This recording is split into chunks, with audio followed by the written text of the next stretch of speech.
Olá! Hoje a gente vai fazer uma análise focada numa coisa que, assim, tá em tudo na nossa vida, mas que a gente raramente para pra pensar em como fazer melhor: a comunicação. Uhum, E mais especificamente, sabe?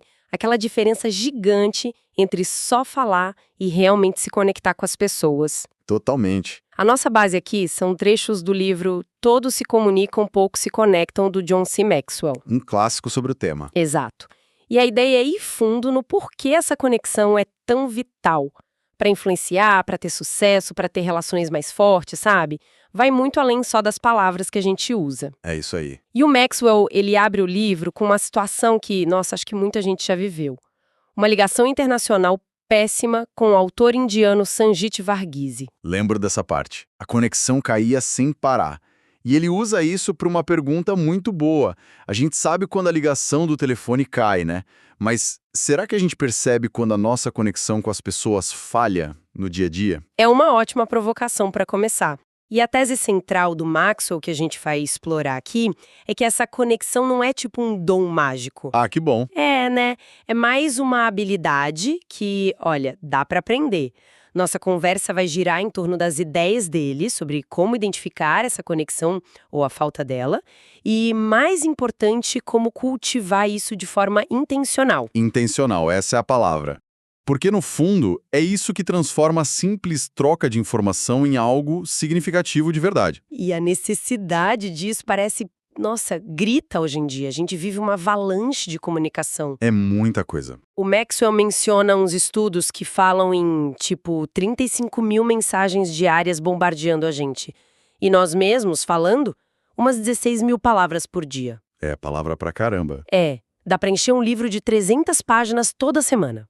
Mas a pergunta que fica é: quantas dessas palavras realmente conectam? Quantas chegam lá do outro lado? Exato. Aí entra o título do livro, né? Todos se comunicam, poucos se conectam. A comunicação por si só é quase um ruído de fundo. Boa imagem. A conexão é o que dá a melodia para esse ruído, entende? É o que faz a mensagem ter impacto. Sem ela, são só palavras ao vento. É a diferença entre ser ouvido e ser realmente compreendido. Isso. Entre informar e influenciar. É outro nível. Faz todo sentido. E voltando para a analogia da ligação, o Maxwell descreve os sinais que ele busca para saber se a linha está mesmo aberta. Uhum. Não é só falar, é sentir um esforço extra vindo do outro lado. Uma apreciação, uma energia que é compartilhada, sabe? Uma sensação de que está fluindo nos dois sentidos. É quase um termômetro, né? Da relação ali naquele momento. Exatamente, um termômetro da conexão. E essa temperatura, essa conexão, ela é fundamental para a influência. O Maxwell é bem categórico quanto a isso. Sim, ele até traz uma citação forte da Harvard Business Review, diz que a habilidade de se comunicar de forma eficaz é o critério número 1 para avançar na carreira, para ser promovido. Olha aí, Ou seja, conectar não é só legalzinho, é estratégico. estratégico, sem dúvida. E para ilustrar o impacto disso na liderança, ele faz uma análise comparativa de alguns presidentes americanos, mas foca especificamente na percepção pública das habilidades de conexão deles. Ah, certo. E aqui é importante a gente frisar, essa é a análise do Maxwell, tá? Que está lá no livro, sobre como essa habilidade pareceu influenciar a eficácia deles. Não é um julgamento político nosso. Claro, importante deixar isso bem claro. Então, por exemplo, ele contrasta o Jimmy Carter, em 1980, que ele descreve como mais frio, mais focado em dados, com Ronald Reagan, que no mesmo debate buscava mais o engajamento, sorria, fazia perguntas para o público tipo: vocês estão melhor agora do que há 4 anos? Uma abordagem bem diferente. Totalmente. A abordagem do Reagan, segundo Maxwell, era focada em criar essa ponte, essa conexão. E ele faz um paralelo parecido entre o Bill Clinton, né? Que era conhecido por essa habilidade de se conectar, aquela famosa frase "eu sinto a sua dor". Exato. E o George W. Bush, que na análise do livro teria tido um pouco mais de dificuldade em manter essa conexão de forma constante.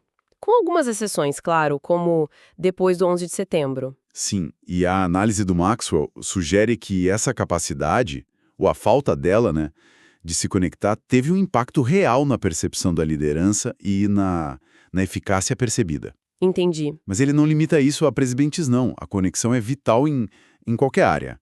Ele cita vendedores, como um tal de Tom Martin, que diz que a conexão transforma um comprador casual num cliente fiel. Faz sentido para vendas. Professoras também, que relatam como aprender a se conectar mudou completamente a dinâmica na sala de aula. E até, olha que interessante, uma treinadora de animais no SeaWorld, Laura Surovic, ela explica que a base do trabalho dela com a baleia chamo era confiança e cuidado, ou seja, uma forma de conexão. Nossa, até com animais, isso mostra como é universal, né? Essa ideia de que a conexão transcende áreas e até espécies é poderosa. Mas o que impede essa conexão de rolar? O Maxwell parece apontar muito pro nosso próprio umbigo, não é? Exatamente. O foco excessivo na gente mesmo é um dos maiores bloqueios. Ele conta a história daquele guia turístico, Carlos, em Machu Picchu. Ah, lembro. Essa é ótima. O cara estava tão focado em despejar o conhecimento decorado dele que ignorava completamente a experiência, as perguntas do grupo. Era uma comunicação, assim, totalmente unilateral, egocêntrica. É a comunicação que serve só quem fala, né? Não a quem ouve. Isso. O Maxwell aponta umas armadilhas do ego, a insegurança que faz a gente buscar aprovação em vez de servir o outro, a arrogância de achar que a gente já sabe tudo, ou simplesmente o ego inflado que impede a gente de ouvir de verdade. Tem aquela carta fictícia no livro, né? Caro orador. Tem, do Calvin Miller, o público basicamente dizendo, olha, a gente sente que você está mais interessado em você mesmo do que na gente. É duro, mas muitas vezes é real. É um tapa de luva de pelica e o oposto disso seria aquela filosofia que ele cita da Starbucks. Qual era mesmo? Não estamos no ramo do café servindo pessoas, estamos no ramo de pessoas servindo café. Ah, sim. Brilhante, muda tudo, né? O foco vai para o outro. Totalmente. E o Maxwell resume isso de forma genial nas 3 perguntas silenciosas que, segundo ele, todo ouvinte se faz. Você se importa comigo? Você pode me ajudar? Posso confiar em você? Perguntas fortes. Muito. Se a resposta percebida para qualquer uma delas for não, a conexão, provavelmente não vai acontecer. Isso exige uma mudança de mentalidade. Parar de tentar corrigir e tentar conectar. Parar de falar de características e focar nos benefícios para o outro. Deixar de vender e passar a ajudar de verdade. Mas e quando a gente tenta fazer isso? Tenta focar no outro, mas mesmo assim parece que a coisa não engrena. O Maxwell argumenta que a conexão vai muito além das palavras que a gente escolhe, certo? Sim, muito além. Ele menciona aquele estudo famoso do Albert Mehrabian. Ah, o do 7-38-55. Esse mesmo. Mas é importante contextualizar, né? Esse estudo sugere que, principalmente quando tem uma inconsistência entre o que a gente diz e como a gente age ou soa, Ah, entendi. Quando a coisa não bate. dominam a impressão. Ou seja, em muitas situações, mais de 90% da nossa mensagem pode estar no não verbal. Nossa, mais de 90%, isso é impressionante.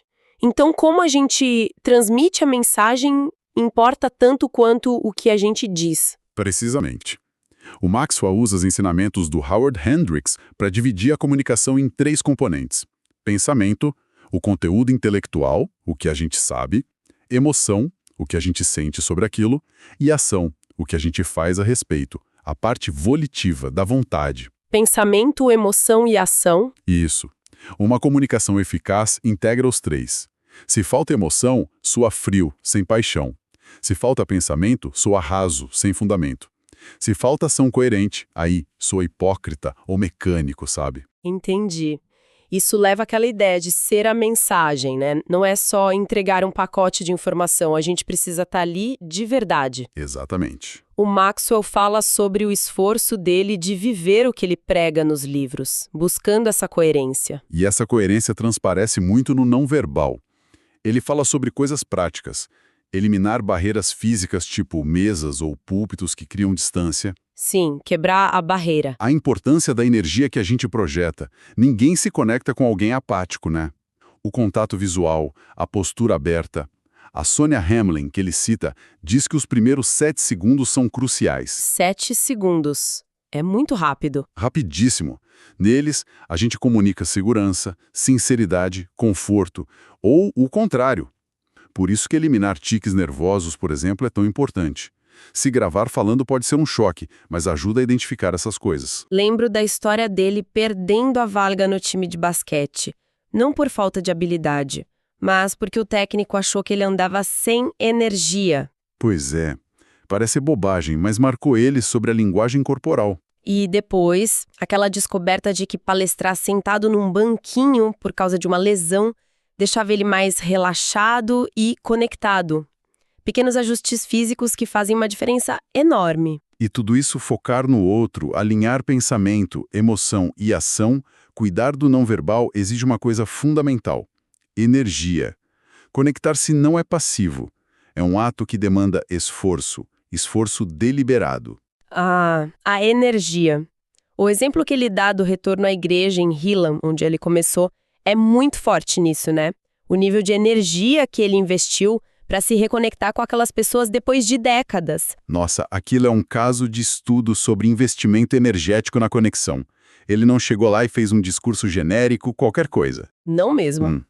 Ele pesquisou arquivos antigos, relembrou nomes, marcou um encontro só com os membros da época dele, distribuiu cópias de documentos antigos. E se mostrou vulnerável, né? Falou dos erros. Sim, compartilhou vulnerabilidade sobre os erros no início e, o mais importante, reconheceu publicamente a contribuição daquelas pessoas para a trajetória dele. Foi um gasto enorme de energia, mas criou uma conexão profunda, memorável. Uau! E ele organiza essa ideia de energia em usos proativos, né?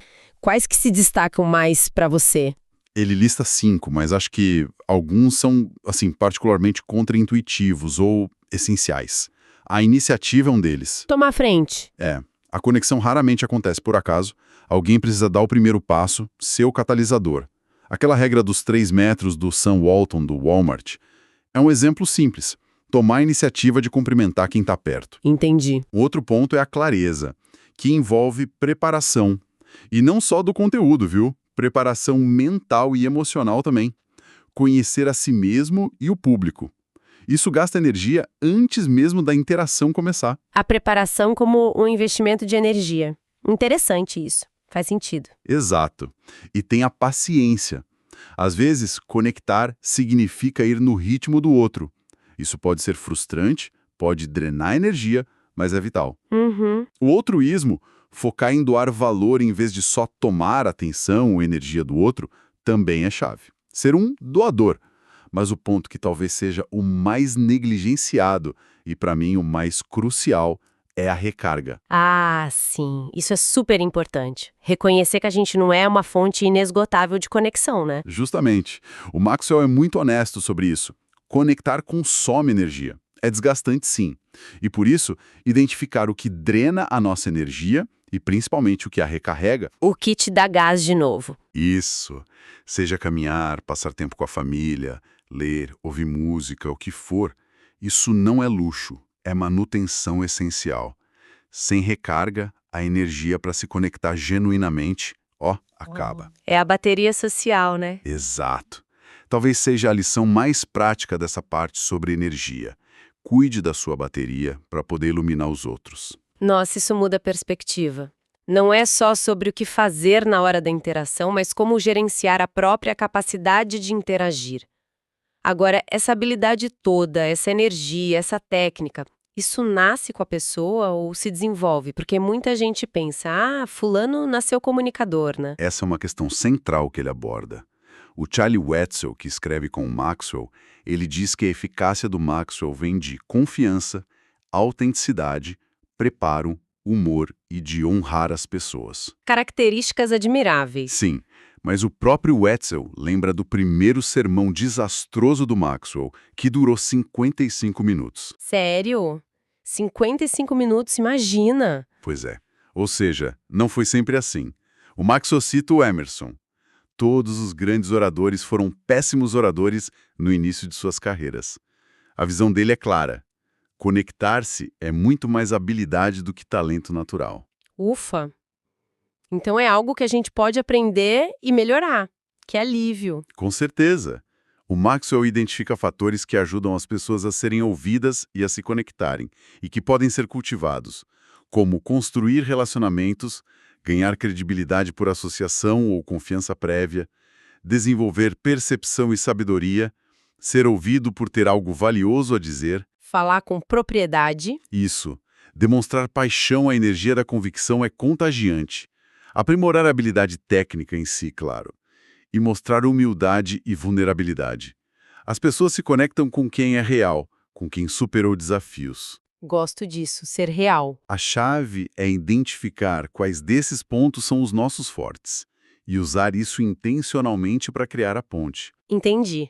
Então, reconhecendo que é uma habilidade, que exige energia, foco no outro, o Maxwell também dá um guia mais prático com princípios para a gente aplicar no dia a dia, né? A gente não vai conseguir destrinchar todos hoje, infelizmente. É bastante coisa. Mas talvez a gente possa destacar alguns pilares essenciais dessa construção de pontes com as pessoas. Sim, ele dedica vários capítulos a práticas específicas. Uma que é fundamental é encontrar um terreno comum. Está lá no capítulo 6. Encontrar o que une. Exato. Parece óbvio, mas a gente falha nisso direto. As barreiras são tipo fazer suposições sobre os outros. Ele conta aquela história hilária da mulher no aeroporto que achava que o homem do lado estava comendo os biscoitos dela. Ah, essa é clássica. E no fim eram os dele. Outras barreiras. A arrogância de achar que a gente não tem nada em comum, ou a simples indiferença. Buscar ativamente o que nos une é o primeiro passo para qualquer conexão. Buscar o que une. Isso exige sair um pouco da nossa bolha, né? E outra prática que ele menciona parece complementar. Manter a simplicidade. Capítulo 7. Por que isso é tão importante para conectar? Porque complexidade gera distância, clareza gera proximidade. Se a pessoa não entende o que a gente está dizendo, a conexão é impossível. Verdade. Tem aquela frase atribuída ao Einstein, né? Se você não consegue explicar de forma simples, você não entende o suficiente. Exige um esforço consciente para tirar jargão, ser direto, focar na mensagem central. Menos é mais, então. Muitas vezes, sim. A estratégia dos 3 S's do Maxwell para a comunicação internacional é um bom lembrete. Simples, suave, o tom amigável, e sorria. Simplificar não é banalizar, é tornar acessível. Simples, suave e sorria. Gostei. E um último pilar que parece amarrar tudo isso. Viver o que se comunica. Capítulo 10. A questão da credibilidade. Essa talvez seja a base de tudo. O Maxwell chama a credibilidade de moeda da conexão. A moeda da conexão. Forte? Se existe uma desconexão entre o que a gente fala e o que a gente faz, toda a tentativa de conexão vai por água abaixo. As pessoas podem até ouvir por um tempo, mas não vão se conectar de verdade se não perceberem autenticidade e integridade. O famoso faço o que eu digo, não faço o que eu faço, não funciona para conectar. De jeito nenhum. Ele usa o exemplo das concessionárias Sowell. Em tempos de crise econômica, elas mantiveram a confiança dos funcionários porque a liderança foi a primeira a cortar o próprio salário e cortar pesado antes de pedir sacrifício para os outros. O exemplo arrasta. Exatamente. A ação validou a comunicação. Viver a mensagem é o que dá peso, o que dá verdade para ela. Sem isso, a conexão fica superficial, se é que acontece. Ok, então, olha, percorremos um caminho bem interessante aqui, explorando as ideias do John C. Maxwell. Começamos vendo por que a conexão falha, entendemos que ela é a chave para a influência e que vai muito além das palavras, exige um foco genuíno no outro, demanda muita energia e recarga, e felizmente é uma habilidade que dá para aprender. Sim, é aprendível. E finalizamos com alguns pilares práticos como encontrar terreno comum, manter a simplicidade e, acima de tudo, viver a mensagem com credibilidade. Exatamente. É um conjunto rico e, eu diria, desafiador de ideias.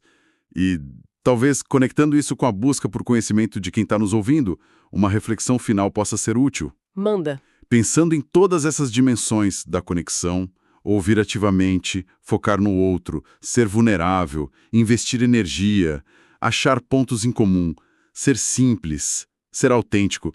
Qual seria aquela uma pequena mudança de comportamento, talvez algo quase invisível no dia a dia, que poderia gerar o maior impacto positivo nas conexões? Uma pequena mudança com grande impacto. Isso. Seja num relacionamento pessoal ou no objetivo profissional. Qual pequeno ajuste na forma de se comunicar poderia de fato abrir uma nova porta de conexão significativa para quem nos escuta? Uma excelente pergunta para deixar no ar. Foi uma conversa muito rica sobre essa arte e também ciência, né, de se conectar. Obrigada pela companhia nessa exploração. Eu que agradeço. Sempre bom conversar sobre isso.